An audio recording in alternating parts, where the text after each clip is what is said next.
বর্তমান সময়ে মানুষের জীবনের সবথেকে গুরুত্বপূর্ণ ডিভাইস মোবাইল ফোন। আর এই মোবাইল ফোন ইন্টারনেটের সাথে কানেক্টেড রাখতে প্রয়োজন টাওয়ার।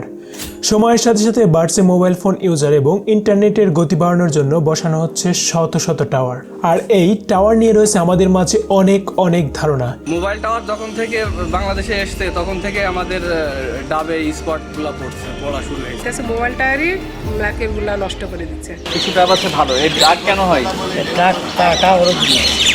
কেউ মনে করেন এই টাওয়ারের কারণেই মানব মস্তিষ্কে ক্যান্সার হয়, পাখিগুলো মারা যাচ্ছে, ফসল নষ্ট হচ্ছে এবং গাছের নারিকেল ছোট হচ্ছে।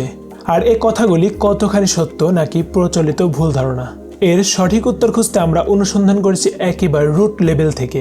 আমরা খুঁজেছি নেটওয়ার্ক টাওয়ারগুলো কী পরিমাণ রেডিয়েশন ছড়ায় আর এই রেডিয়েশন আমাদের স্বাস্থ্যের উপর কতটা প্রভাব ফেলে। আমরা খোঁজার চেষ্টা করেছি শুধু বাংলাদেশ নয়, পুরো পৃথিবী এটি নিয়ে কতটা চিন্তিত, আর এটা যদি সত্যই হয় তাহলে সমাধানই বা কী। এই সব কিছু নিয়ে আমাদের আজকের ভিডিও, মিসকনসেপশন অ্যাবাউট রেডিয়েশন।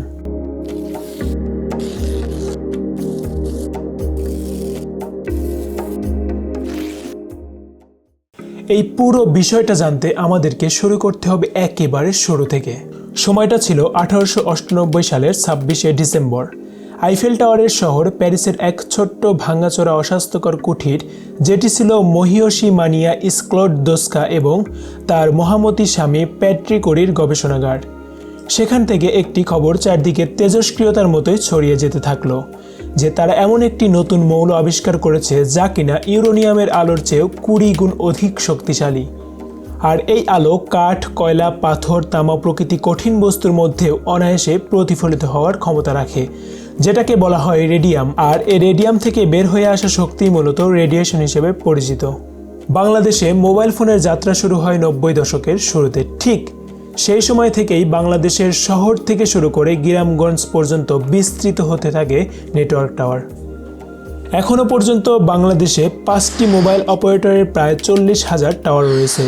আর এই টাওয়ারগুলো একাধারে রেডিয়েশন ছড়িয়ে যাচ্ছে প্রতিনিয়ত। এখন প্রশ্ন হলো, এই রেডিয়েশন কতটা বিপজ্জনক হতে পারে?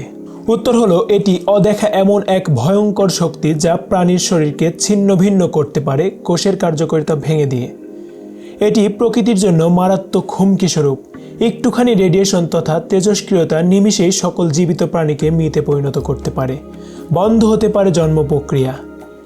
এই তথ্যটি জানার পরে আপনাদের প্রত্যেকের মনে হতে পারে ফসল নষ্ট হওয়া, পাখি মারা যাওয়া এবং গাছের ফলগুলো ছোট হওয়া সহ ক্যান্সারের মতো কঠিন রোগের মূল কারণ হলো টাওয়ারের রেডিয়েশন। কিন্তু এটা সম্পূর্ণ ভুল ধারণা। আমার এই কথাগুলোর প্রমাণ হলো 24শে ডিসেম্বর 2023 দ্য ডেইলি স্টার বাংলায় প্রকাশিত এক প্রতিবেদনে, যেখানে বিটিআরসি জানিয়েছে মোবাইল টাওয়ারের রেডিয়েশন ক্ষতি করে না। একটু নিচের দিকে আসলে দেখা যায় 9 জেলায় মোবাইল টেলিফোনের ওয়্যারলেস কমিউনিকেশন সিগন্যাল বহনকারী ইলেকট্রোম্যাগনেটিক ফিল্ডে রেডিয়েশন পরিমাপ করে বিটিআরসি পরিচালিত জরিপে বলা হয়েছে এতে পরিবেশের কোনো ক্ষতি নেই।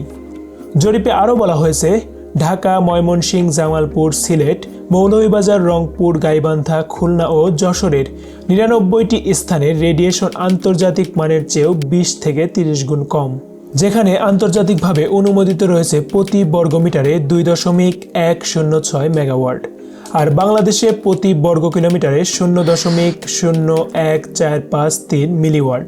আন্তর্জাতিক সংস্থাগুলোর নির্ধারিত নিরাপত্তা মাত্রার চেয়ে বাংলাদেশের মোবাইল ফোন টাওয়ারগুলো থেকে বের হওয়া ক্ষতিকর রেডিয়েশন অনেক কম।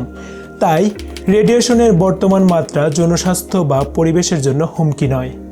কিন্তু অনেকের মনে এই ধারণাও খুব কঠিনভাবে গেঁথে রয়েছে যে টাওয়ারের রেডিয়েশনের কারণে মানব মস্তিষ্কে ক্যান্সারের ঝুঁকি বাড়ছে। এ কথার সত্যতা খুঁজতে আমি দেখেছি দেশি বিদেশি অনেক research paper. World Health Organization ও আমেরিকান ক্যান্সার সোসাইটির মতে সেলফোনগুলো মূলত রেডিও ফ্রিকোয়েন্সি তরঙ্গের মাধ্যমে কাছাকাছি সেল টাওয়ারগুলোর সঙ্গে যোগাযোগ করে। এগুলো নন আয়োজিং রেডিয়েশন, আর নন আয়োজিং রেডিয়েশন সরাসরি কোষের ভেতরের ডিএনএর ক্ষতি করে না।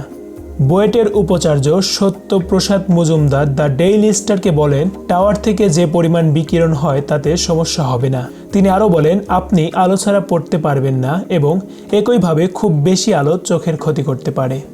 এ কথার মাধ্যমে আমরা স্পষ্ট বুঝতে পারি নেটওয়ার্কগুলো মানবদেহ এবং পরিবেশের কোনো ক্ষতি করে না।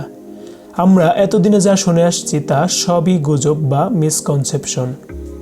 এরকম আরও অনেক তথ্যবহুল ভিডিও পেতে ইউটিউব চ্যানেলটি সাবস্ক্রাইব করুন এবং ফেসবুক পেজ থেকে দেখে থাকলে ফেসবুক পেজটি ফলো করে রাখুন।